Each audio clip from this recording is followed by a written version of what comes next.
Good afternoon, everybody. Thank you for being here today. I'm not going to hold you up with a whole lot of pleasantries before we start. I'm going to just go ahead and introduce County Executive Rashern L. Baker III.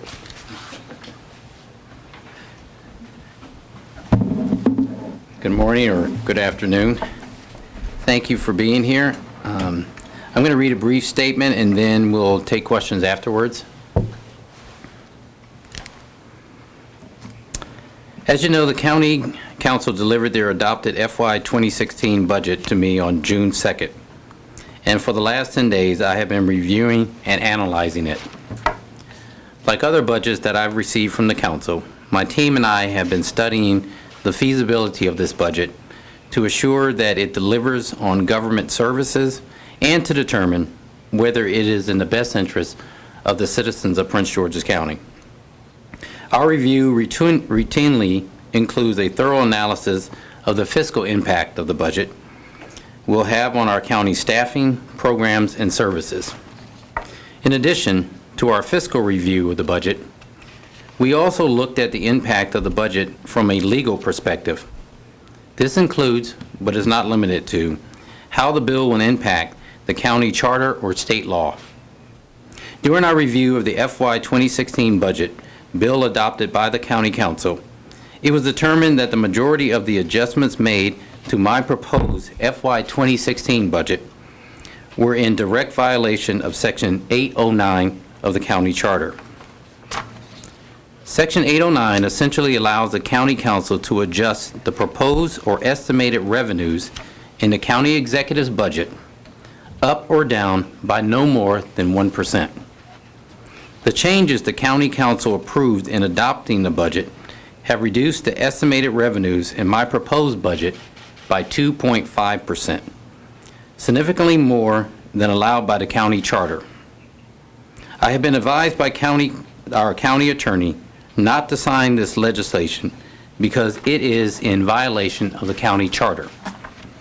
Therefore, I must veto line items in this budget that violate Section 809 of the Charter. So today, I am vetoing aspects of the County Council Bill 32-2015 that violate Section 809 of the Charter. I am also vetoing other items in the County Council's adopted budget that do not contain the important investments to move Prince George's County school system forward, and that will cause significant reduction in essential services such as cutbacks in our public safety services. What does this mean for the residents of Prince George's County? Unfortunately, we are venturing into uncharted territory. But I will say to the people of Prince George's County, I want them to know that I must follow the laws as set forth by our charter. I swore to uphold the charter and the laws of this county and the state of Maryland. And when I took office, it is what I am bound to do as county executive. It is my hope that we can quickly resolve the issue and make the necessary adjustments, as we have made, and we're going to send down to the council, so that we can move forward and continue to serve the people of Prince George's County and make it better for future generations. Thank you, and we will have questions. I will ask Tom Himmler and Andre Green, our county attorney, to come up here with me. With that, you guys want to come on up? Tracy? What would you consider to be a resolution to this? What would it look like once resolved? Well, I think the resolution is the changes that we made into the budget. We reduced the budget by 1%, reduced it down by 1%. That makes it within line with the county charter, and that makes it not in violation of Section 809 of the charter. So I think adopting, of not overriding the veto would make the situation go away. So you're saying to adopt your original budget? It would not be adopting an original budget because we reduced it by 1%. So this would be a reduction into the original budget, but it would put it in reversing. Thomas, you want to? So Tracy, so when the council adopted the county's budget, they reduced the budget by over $90 million across all funds. what the veto that he'll deliver tomorrow officially to the council will do, will undo 54 million roughly of those reductions, so that it complies with Section 809 of the Charter, which allowed the council to go down, in this case, by no more than 1%. So that's what we're doing. You're going to see, when you see the detailed documents, we're adding back 54 million of expenditure because they cut too much, in essence. So is this a reduction in proposed revenues, or is this a reduction in actual revenue? The budget the county executive submits by charter, we have estimated revenues that has various assumptions in it, like we do each and every year. And so the adjustments that are being made are to those estimated revenues, and as you see here, that's what it alludes to. It alludes to revenues that are estimated in the budget. Where are these revenues coming, where are these alterations being made, what sectors? Were there cuts in there? I think? The majority of the restorations, because where the majority of the cuts were on the revenue decrease, was on education. So you will see some restoration of education funding in there, but also you're going to see the reversal of a number of other actions that the council took. For example, in adopting its budget, the council cut 2% across the board for almost every agency except for education, the library system, community college, and one other account. And so what the executive's veto will do will restore that funding back to where it should be. And as the county executive said, the reason for some of those is twofold. One, there was a lot of discussion on budget adoption day that the budget, got rid of furloughs. Clearly, in some agencies that are really, really small, that only have 1 or 2 people, it's hard to cut compensation, which is what they did, and say there's no furloughs. So, but then also in DCO Stanton's arena, there was a number of reductions in public safety, for example. The council reduced public safety overtime by $6 million from what the county executive had proposed. He already proposed a 15% reduction in overtime to begin with.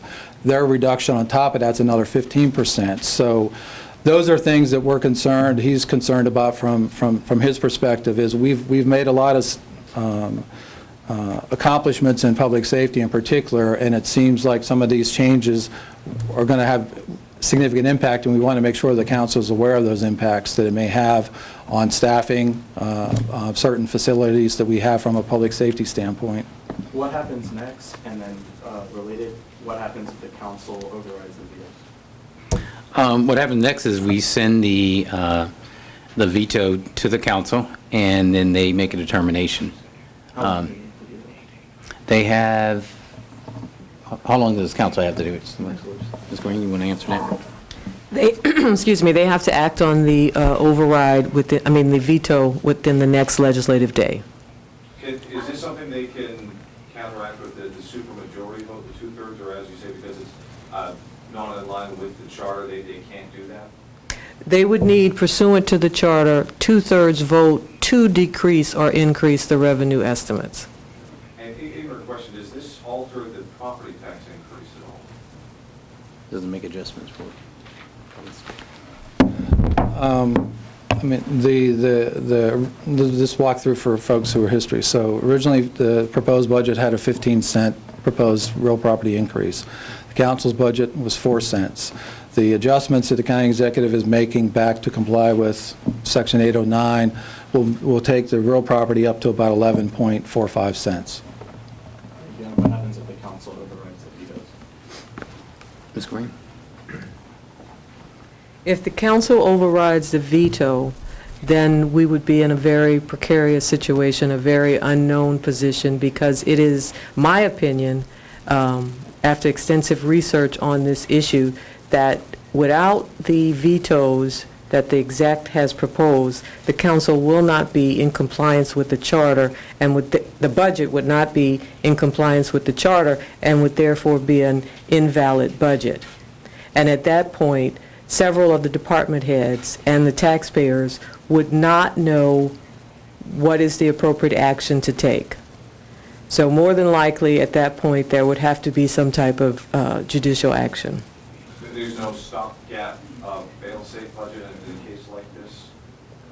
No, there is not. You don't revert to last year's? No. Mr. Baker, Yes. you've, in the last, I would say, 5 years or so, I've never seen anything like this. No, it has been. Has this changed your, you've always had that working relationship with the council. Has the last 10 days, are there some bitter feelings here? No, I don't know if there are a bit of feelings. I think we fundamentally disagree with, what's the direction that the county should go in, and then how fast we should go.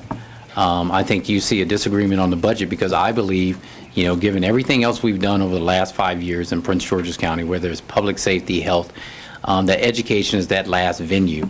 And the amount we put toward education now, I think now is the time to put toward a significant amount in education. They disagree with that.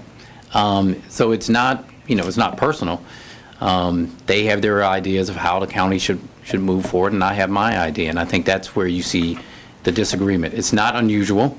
To get to this far, it is because what this new thing does is, by violating the charter, I have no other choice but to veto the budget. As I, to be very honest, said, I probably would have vetoed the budget anyway, because I don't think it puts enough emphasis on revenues toward education. And if you're going to raise people's property taxes, I think it should make a significant impact on our education system. But the violation puts us in direct contrast. Yes, I Ms. took a Rowland. look at past budgets, your proposed budgets, the council's budget, what was eventually passed in the end. To your knowledge, in the time that you've been county executive, has the council ever increased or decreased more than 1% of what you've proposed? No, in Thomas County, no, they haven't. We normally come up with an agreement. We both agreed on, am I correct, Thomas? We both agreed on a budget, and so no, my understanding, we have not. Right, they haven't exercised up to that 1%. They've had change or made additions, and in one case, a decrease from changes that we had either submitted in revising our budget down to them, but it never exceeded the 1% provision. So in other words, since 2006, there hasn't been this degree of variance between the council's approved budget and the county executive's proposed budget? No, not the one, again, the county executive said, and it's only been really the last 2 years that we haven't kind of been able to reach an agreement collectively on the budgets, and so that's, it's unfortunate, but I think we'll all move on once we resolve this issue. So last year, the increase at what, like 0.5%? Is that what it was? I think it was about a third or less, something like that. But. So can they make alterations to what you proposed, Mr. Baker, within that 1%? And if they keep it within that 1% alteration? No, I don't think they can make any more alterations, Thomas. How they're going to get the veto, because under Section 411 of the county charter, he has the ability to go by line items. So they will have an opportunity to go through each individual line item and decide whether or not they're going to override him or sustain the each item. But you'll see, once you see the detail, it's almost every agency on every category of spending that we do that we're making changes to it. What do you Tracy? say to those who say that this is a gross misinterpretation of that part of the charter? And saying that what you are saying is that you approve tax increases as opposed to the council approving tax increases? Now, what I was saying, I would have Ms. Green come up, is that I am duty-bound to follow the law. And, I'm duty-bound to follow the interpretation of the law by our county attorney, who says that Section 809, passed by the voters, so this is not, something passed by the county council. This was actually put on the ballot and voted on by voters. So it is within the charter, that given what the charter says, and it's pretty clear, I have no other choice but to veto the budget because it's outside of the charter. I don't know if you want to add anything, Green. That's a very good question, because I think that there's a lot of misconception out there on how the budget process works and where the tax increase comes in. The process under charter is the county executive prepares a budget, estimated revenues, estimated expenses. County council gets that budget, and they can increase, decrease, delete any item on the expense side, and they can adjust the revenue estimates on the revenue side up or down 1%. Once that budget is finally adopted, either by adoption of the council and the county exec not issuing a veto, or the county exec issuing a veto and the council overriding it, when that budget is finally adopted in whatever iteration it is at that point, it is then the requirement, not the option, but it is the requirement of the county council under Section 811 to adopt a resolution levying a tax in the amount that will produce and provide for a balanced budget. So the tax increase or increases or decreases come after a budget is finally adopted. And then it's more of a, well, how much money do we need in tax, what tax rate do we need to meet this balanced budget that is required by not only the charter, but the state? But does that present a lack of checks and balances then? If the county executive can say, this is how much I want taxes to be, and there's not an option for the council to... You're forgetting about trim. There's trim. There's a big check. Also, the county council can reduce on the expense side. If there's a program that the exec wanted to spend X amount of dollars on, and the council felt, no, they could reduce that on the expense side. The problem is, on the revenue side, the council cannot reduce those estimated revenues less than or more than 1% up or down, because the budget pursuant to charter, the creation of their budget pursuant to charter, resides in the executive's office. Two more questions. Since we're bringing up trim, I have to ask the question about those who say that the proposal in and of itself was a violation of law and should have been put on the ballot. And to now refer to this charter and use it this way, but not to acknowledge the increase going to the voters is... Right, but those are two separate questions. Let me just answer, because it was brought up about trim. The increase that we proposed for education was based on state law, which supersedes charter law. So, and we got an Attorney General's opinion on that, said that we were absolutely correct. It had been done in other jurisdictions in the state, and proposed actually by Cecil County this year, that they do an increase. So the proposal was in line with state law, which supersedes charter law. So we were very much in line with that. The state law did not do away with trim. There still is a tax cap. The only thing that you can do above the tax, because trim limits it for everything, except for park and planning and WSSC. They're outside of the trim cap. Every other thing in the general budget, we could not levy taxes, a tax increase for without going to the voters. So the proposal was well within state law, which supersedes charter law. The violation, and the reason that, I must, veto this, is it's a violation of charter, which has nothing to do with taxes or whether you raise taxes or don't raise taxes. It has to do with the estimated budget or estimated revenues. And that violation puts it in by doing it by reducing it by more than what the charter says. They're in violation of the charter. So therefore, the budget's in violation of the charter. I have no other choice but to veto it. I don't have an option in this. Once the county attorney has given me their opinion, I must do that by law. There's no resolution Hold by, on. there's no resolution. Hold on. One more. I'm going to go with Jamie. This is his last question as the Gazette reporter. It's the swan song. Won't be my last question. Okay. But let me just ask, first of all, why wasn't this mentioned earlier in the budget discussions? This had not That's, about in any of the that, conversation. well, one of the reasons in the statement that I made is that once we got the budget, and I'll let the county attorney come in, once we got the budget, as we do with every budget we get from the county council when it's, is, once they made their changes to the budget, we review it. And I said that all along. If you remember when people asked me, what are you going to do about the budget? I have maintained that we will study and analyze the budget and make a decision, especially around, for me, especially around the amount of revenues going toward education.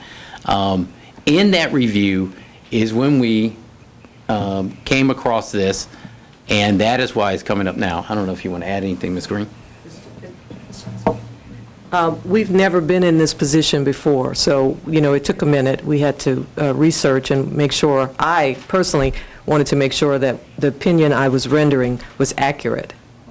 And if I can just ask, kind of tied to that, you mentioned what the property tax increase be, 11.49 cents? 11.45. Okay, I guess how much overall would it then generate for the school system? Or if you have the numbers, if you can. Yeah. Right, Do you know yeah, estimate no. what the school system will get, Thomas? And I'll speak from the county contribution side, since that was what a lot of the focus was. Under the vetoed budget is going back, it'll have $727 million in county contribution to the school system, 727. The council's budget had about 669 million. I'm sorry, 600. 69.